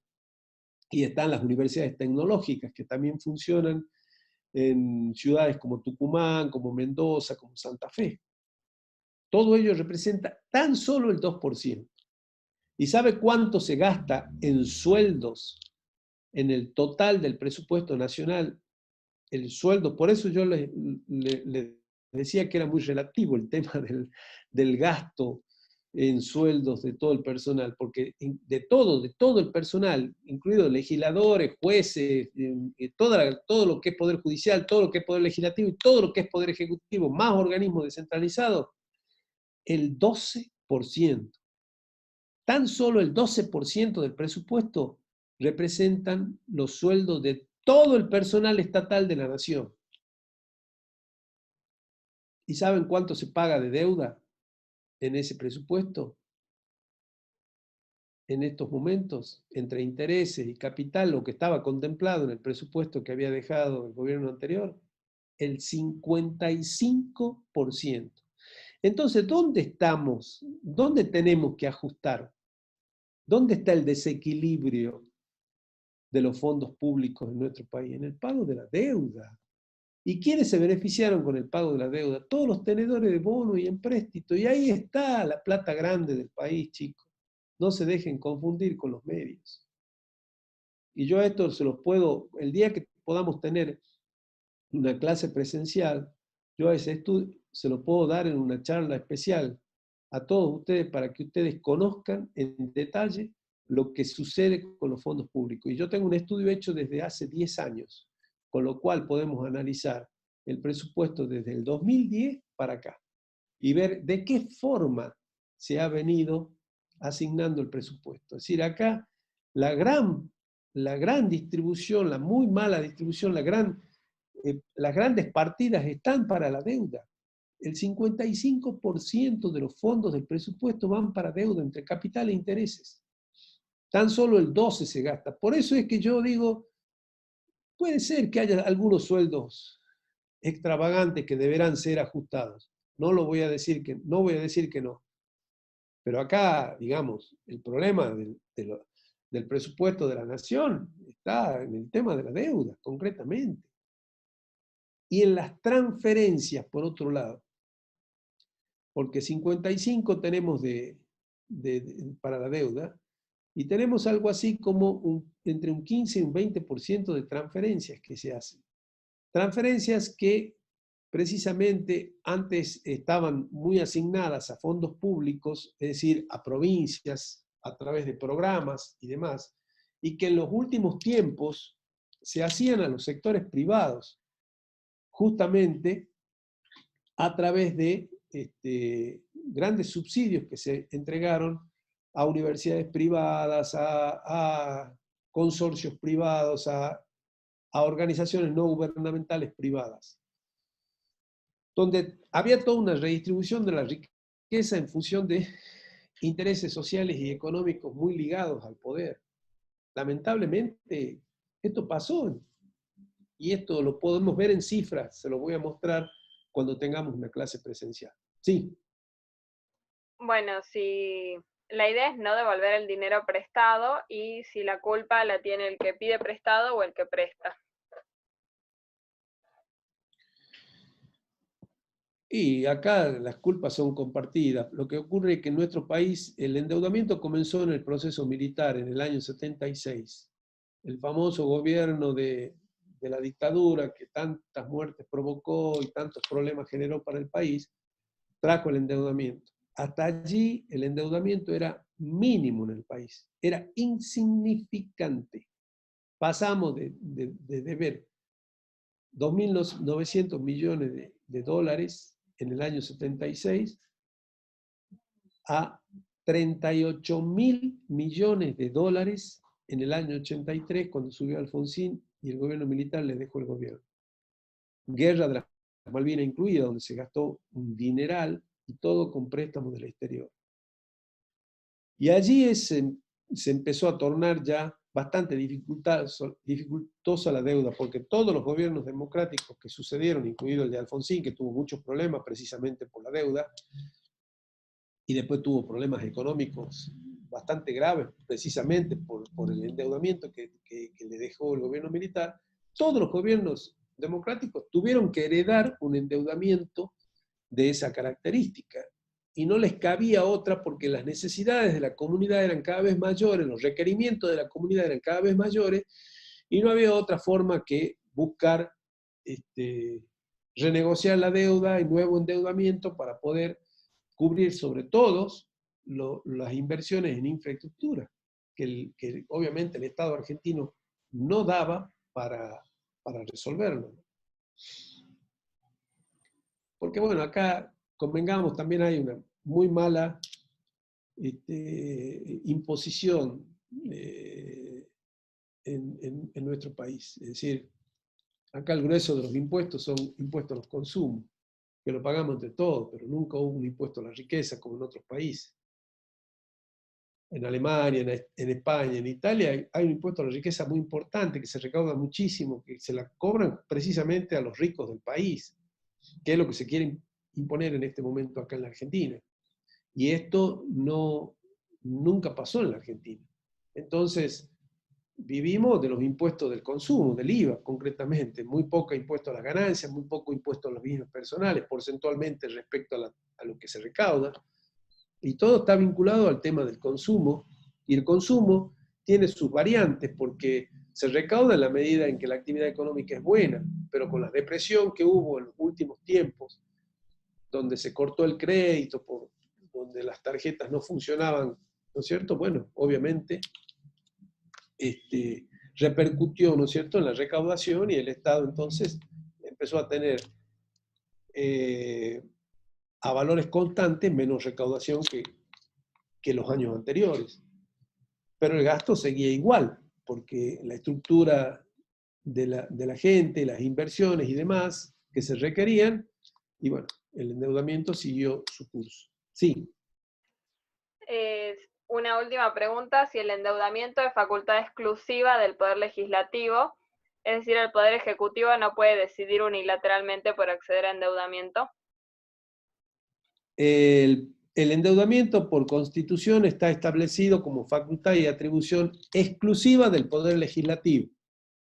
Pero, sin embargo, hay que mencionarlo y hay que decirlo, y esto no lo dicen los medios, se lo digo yo, con conocimiento total de causa. En el año 2017, la Argentina se endeudó con el Fondo Monetario, el famoso crédito de 100.000 millones de dólares que hoy estamos con mucha dificultad para renegociar, sin aprobación del Poder Legislativo. Y esto ningún medio lo discutió, ni lo dijo, ni tampoco nadie salió a hacer cacerolazo, ¿no?, en ese momento. Esto es real, esto es lo que pasa. Porque bueno, acá los medios impulsan a la gente a tomar decisiones o a tomar definiciones que les responden a los intereses de ellos, en definitiva, pero no a los intereses del país. Y esto lo digo con todas las letras porque con conocimiento de causa. Bueno, veamos las delegaciones legislativas presupuestarias. No sé qué están, veo que están muchas. No, seguían hablando del tema que estábamos discutiendo recién, y ahora preguntaron por qué el Poder Legislativo no objetó. Hubo voces de la oposición de aquel entonces que salieron a decir en forma permanente, pero bueno, no se hizo digamos, una asimilación en los medios de comunicación, y lamentablemente, bueno, los medios de alguna forma tienen una incidencia muy grande sobre la conducta y sobre el pensamiento de la sociedad en este país. Y bueno, los grandes canales nunca tocaron ese tema, nunca hablaron de ese tema, nunca mencionaron ese tema. Después se lo regularizó con el presupuesto 2018, donde se incorporó todo el endeudamiento. Entonces se dijo, bueno, está bien, no lo aprobó el Congreso en el 2017, pero ya está aprobado en el presupuesto 2018, que se aprobó con una norma retroactiva, digamos, del endeudamiento que se había producido en el año 2017. Pero no nos olvidemos que en el 2017, además, en esas elecciones legislativas que hubo ese año, al macrismo le fue muy bien en las elecciones y había toda una onda donde prácticamente era muy difícil poder cuestionar ese tipo de cosas. Y sobre todo porque los medios estaban en un apoyo total y absoluto, ¿no es cierto?, al gobierno de aquel momento. Y con esto no quiero marcar, ojo, quiero que tengan en claro, no quiero marcar posiciones políticas tampoco tan rígidas ni tan estrictas. Le estoy contando simplemente una realidad que aparece como si fuera muy marcada por el hecho de que los medios no lo tocan. Y con esto les quiero mostrar, y sobre todo a ustedes que son estudiantes en ciencia económica, que vean los programas políticos, vean la televisión, infórmense por los medios, pero no le den crédito como si fuera la Biblia. A eso le voy. ¿Sí? Analicen y vean distintas vertientes. Y si leen Clarín La Nación, también lean Página 12, porque muchas veces del resumen sintético de esas disímiles o diferentes formas de analizar la realidad argentina, uno puede hacer un resumen un poco más objetivo, ¿no es cierto? No se guíen por una sola y lo sigan a rajatabla y crean que la verdad está ahí. Ningún medio le va a decir la verdad, le dicen su verdad. La verdad es otra, la verdad es una síntesis de todas las verdades, digamos. Bueno. Contador. ¿Y la deuda no podría declararse ilegítima? Sí, hay cuestionamientos, pero bueno, ya como les digo, está resuelta con el presupuesto 2018 y no conviene ante esa, porque en general siempre se ha tomado como que el Estado es una continuidad jurídica y bueno, quien la tomó estaba electo por el pueblo y respaldado por el pueblo en las elecciones de ese año precisamente también. Entonces, entrar en ese terreno de la legitimidad o la ilegitimidad de las acciones de gobierno, sobre todo en el caso del endeudamiento, es complicado, nadie ha llegado a eso. Lo único que termina eso es como pasó en el 2001, con un default tremendo que lo perjudica al país. ¿Se acuerdan cuando Rodríguez Sá declaró la ilegitimidad de la deuda y dijo no se paga más y qué sé yo? ¿Qué nos resultó? Una crisis tremenda que tuvimos después, donde los bancos entraron en una situación donde no les reconocían los ahorros a la gente. Es decir, es complicado el tema, no es tan sencillo, porque dependemos de una economía global y de una economía capitalista total y absolutamente vinculada a nivel internacional. Sí. ¿Algo más? No, no hay más preguntas. Bueno, las delegaciones legislativas presupuestarias es la acción y efecto de delegar por parte del Poder Legislativo atribuciones y potestades de fijar anualmente el presupuesto. Esto es lo que habíamos estado comentando y mencionando precisamente cuando hablábamos de las modificaciones, ¿verdad? Y esas delegación se fijan normalmente en el presupuesto. Implican las modificaciones que eventualmente deben realizarse durante el ejercicio como consecuencia de las contingencias que pudieran ocurrir durante su ejecución. Esas delegaciones en materia presupuestaria se fijaron en el año 2006 cuando se modificó el artículo 37 de la ley 24.156, donde se faculta al jefe de gabinete de ministro a disponer reestructuraciones presupuestarias y se deja sin efecto las reglas 3 y 4 y se deja solamente vigente a partir de esta modificación la regla 1 y 2. Ya vemos cuáles son esas reglas. En el año 2016 se volvió a modificar y ahí es donde se puso esos límites que yo les mencionaba, pero que después tampoco se cumplieron. La regla 1 es el monto total del presupuesto. La regla 2 es el monto total del endeudamiento previsto. La regla 3 es el total de gastos de capital y de las aplicaciones financieras. Y la regla 4 es la distribución de la finalidad del gasto. Entonces, dijimos que lo que se faculta o se deja sin efecto son las reglas 3 y 4, es decir, que la jefatura de gabinete puede modificar el presupuesto sobre el total de gasto de capital y de las aplicaciones financieras. Puede transferir partidas de gastos de capital y de aplicaciones financieras. Y también, obviamente, las partidas de consumo o gastos corrientes. Y la regla 4, la distribución de la finalidad del gasto. ¿Sí? Lo único que no se puede tocar a través de las modificaciones presupuestarias es el total del presupuesto o el total del endeudamiento previsto. Eso no se puede tocar con las modificaciones que autoriza el artículo 37 de la ley 2450. Lo que ocurre es que en el presupuesto, normalmente, la delegación de atribuciones también se le asigna al Ejecutivo para incorporar partidas como consecuencia del aumento de los recursos, que es donde se recaude más de lo que en general se estima. Y por esa razón, entonces, esa incorporación de recursos, como lo mencionábamos hace un rato, se pueden hacer y donde deben aplicarse a determinados gastos, que ya lo hace también el Ejecutivo a través de la Jefatura de Gabinete. Estas son entonces las reglas que funcionan dentro de la cuestión presupuestaria y a partir del artículo 37, perdón, de la ley 2456. Bueno, vamos a ver brevemente cuáles son las normas jurídicas nacionales. Las principales está la Constitución Nacional, la Ley de Administración Financiera y de Control, que es la 2456, el decreto reglamentario de la ley, que es el 1344/07, y obviamente la ley de presupuesto anual. Estas son las leyes principales vinculadas al presupuesto. Las normas jurídicas nacionales accesorias serían la ley complementaria de presupuesto, que es una ley vieja, modificada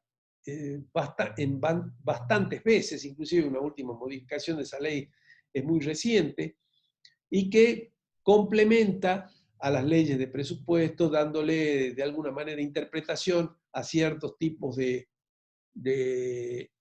artículos que están fijados en la ley de presupuesto.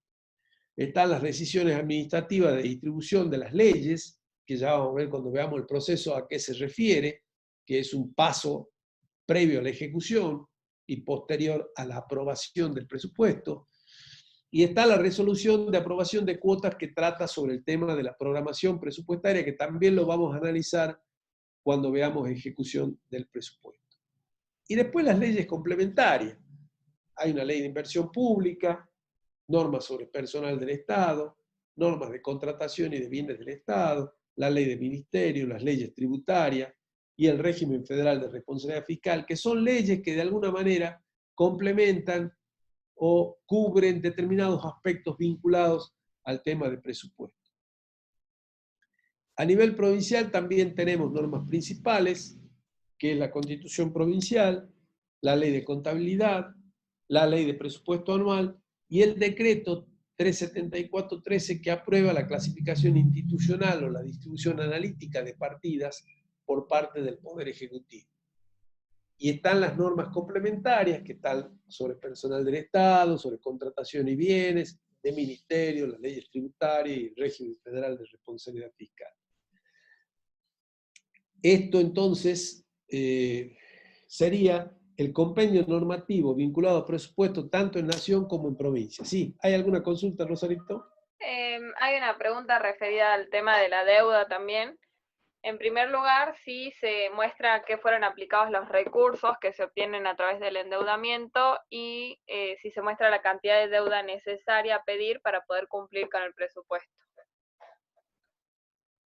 El presupuesto en general contempla, ya lo van a ver en clase práctica, contempla el total de recursos y el total de gasto. Económicamente hablando, de acuerdo al clasificador económico, podemos decir que están los ingresos corrientes, por un lado, que serían todos los impuestos que el Estado cobra, todos los tributos en general, y los conceptos no tributarios, o sea, por venta de servicios que el Estado pueda tener ingresos, que son, digamos, los servicios que tiene en algunos casos pagos el Estado, donde uno para tener ese servicio tiene que ir y abonar un arancel, ¿no es cierto? Como los trámites que se hacen en el registro civil, como los trámites que se hacen en la dirección agropecuaria para ir a pescar, por ejemplo, para sacar el carnet de pesca, qué sé yo, varios ingresos, ¿no es cierto?, que el Estado tiene como conceptos no tributarios. Todo eso está dentro de ingresos corrientes.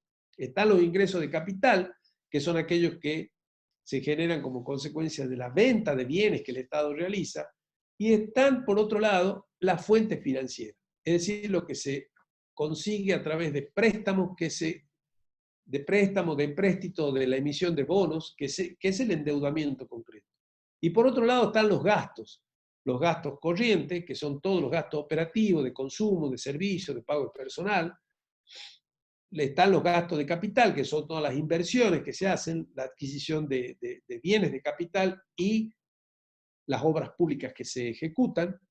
Y están las aplicaciones financieras, que son los gastos que se dan como consecuencia del pago de la deuda, de la amortización de la deuda. Así se presenta el presupuesto. Es decir, en ningún momento se asigna tal recurso para tal gasto, ni tal fuente financiera para tal gasto. En muchos casos, para que el Congreso le dé autorización al Estado para endeudarse, ¿no es cierto?, se hace ese endeudamiento en función de una determinada inversión para infraestructura.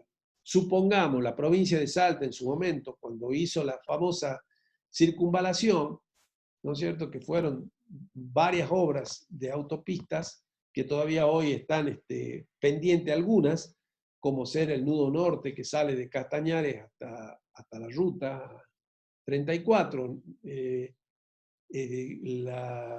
la que va inclusive a la UNSA, ¿no es cierto?, la avenida Bolivia que sale hasta Vaquero, la que va a San Lorenzo, la que va a todas esas autopistas, la que va al sur, a los barrios del sur, la que va al aeropuerto, la del oeste que relaciona San Lorenzo con Cerrillo.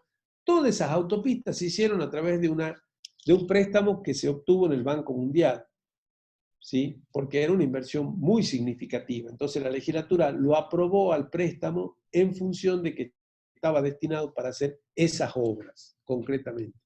Eso también puede estar, es decir, un fondo específico. Pero en general, cuando se aprueba financiamiento a través de fuentes financieras, ya lo vamos a ver en la práctica inclusive, se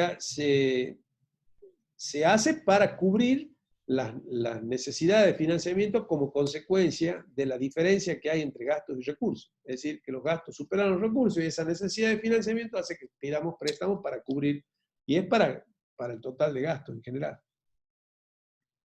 ¿Algo más? Sí, respecto de las reglas presupuestarias, el Poder Ejecutivo puede modificar el monto total del presupuesto solo en el caso de obtener mayor recaudación de recursos. Sí, solamente, únicamente. Si no, no lo puede hacer. Perfecto, no hay más dudas. Bueno, en la Constitución Nacional hay que recordar, y esto los invito a que lean la Constitución y lean la 2456 en todo lo que tenga que ver con el presupuesto. Está el artículo 75, que son las atribuciones del Poder Legislativo para fijar anualmente la ley de presupuesto, y esa se manda siempre el 15/9. Mientras nosotros estamos en la procesión del milagro, siempre digo lo mismo, ¿no es cierto? En La Nación estamos viendo en la tapa de los diarios que el Poder Ejecutivo está remitiendo el presupuesto al Poder Legislativo. Y está también la atribución del Poder Ejecutivo, la jefatura de gabinete, que es la de enviar al Congreso el proyecto de ley de presupuesto nacional. En la Constitución de la provincia de Salta hay una serie de artículos vinculados al tema presupuesto. En la sección primera está el 61, que habla de principios de la administración pública y donde lo menciona el presupuesto como una pieza importante. Está el 66, que habla de la formación del tesoro provincial y que se canalizará a través del presupuesto y cómo se formará ese tesoro provincial. Está el 68, el presupuesto, que tiene que tener la iniciativa legislativa, que no modifica otras normas, que incluye plan de obras y que la prioridad en la provincia debe ser la salud y la educación. Eso lo fija la Constitución. Está el 69, que habla de los empréstitos y la autorización legislativa de las 2/3 partes por parte de la legislatura para aprobar todo tipo de empréstitos de endeudamiento. Y el 70, que habla de la disciplina fiscal, de la ley de disciplina fiscal. Y luego en la segunda está las atribuciones del legislativo respecto a sancionar la ley y la del 144 del Ejecutivo de presentar antes del 31/8 la legislatura de cada año el proyecto de presupuesto. Bueno, nunca se presenta el 31/8. Esto se debe modificar en una próxima reforma constitucional. ¿Por qué? Porque si la Nación lo presenta el 15/9 y la provincia necesita datos de la Nación, no se puede presentar antes, no se puede fijar una fecha de presentación previa a la del presupuesto nacional. Entonces acá se lo debe llevar por lo menos el 15 de octubre a la presentación del presupuesto provincial, porque la provincia necesita imperiosamente de los datos de lo que la Nación le va a dar de coparticipación federal, de lo que está asignado como coparticipación federal, justamente a los fines de poder cerrar el presupuesto provincial. Bueno, vamos a llegar hasta acá y las clasificaciones presupuestarias las vamos a dejar para la próxima clase. Ha sido bastante rico el intercambio de opiniones que hubo respecto a las situaciones vinculadas del presupuesto a nuestra realidad política, económica y social en el país, y por lo tanto esto nos va a llevar un tiempo y lo vamos a dejar para la próxima clase, que vamos a comenzar con esto y luego vamos a seguir con el sistema presupuestario. ¿Alguna consulta? Veo que hay varias. Sí, hay una consulta. Si el endeudamiento solo puede ser para inversión y expansión o también se puede utilizar para cubrir gastos corrientes. En general, todo endeudamiento, cuando surge originalmente, debía ser estrictamente para infraestructura, es decir, para inversiones, para posibilitar, ¿no es cierto?, la posibilidad de incrementar nuestra inversión. Pero ya actualmente ya el endeudamiento viene a cubrir todas las necesidades de financiamiento que el Estado tiene. Es decir, ya no está discriminado, sobre todo aquel que se aprueba en el presupuesto, porque aquel que se aprueba por una ley especial o es tratado por el Congreso para una cuestión en particular, a los fines de ser incorporado luego al presupuesto, como puede suceder en algunos casos, sobre todo los créditos que el Estado toma del Banco Mundial o del Banco Interamericano de Desarrollo, que son todos préstamos que se dan para infraestructura. Allí, ¿no es cierto?, se incorpora la fuente financiera y se incorpora el gasto al presupuesto, pero lo hace la legislatura porque es endeudamiento. Pero cuando están contempladas dentro del presupuesto nacional, y como les digo, ya viene en el paquete, hay más endeudamiento y es para cubrir la necesidad de financiamiento y digamos, y el desequilibrio que hay entre gastos y recursos. ¿Sí? ¿Algo más? Sí, no, también un compañero le había mandado el artículo 56, bueno, referido a eso. Y otra pregunta es si existen ciertos requisitos y límites para poder endeudarse.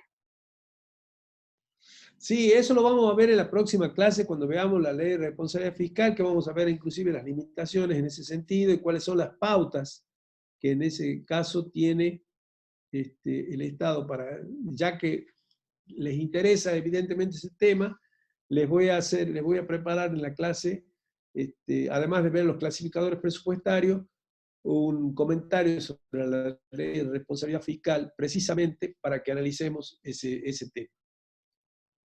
El martes que viene lo vamos a ver. ¿Qué otra cosa? No hay más dudas. No hay más dudas. No. Están todos, entonces. Lo que veo que en general se han quedado, ha rondado alrededor de los 200 participantes de la clase de hoy. Bueno, Rosarito, nada más entonces. Perfecto. Terminamos acá la clase. Nos estamos viendo el martes que viene a la misma hora. Y vamos a ver entonces lo que quedó pendiente de hoy de clasificadores presupuestarios y vamos a ver de cubrir esa necesidad de información que ustedes tienen. Que sí.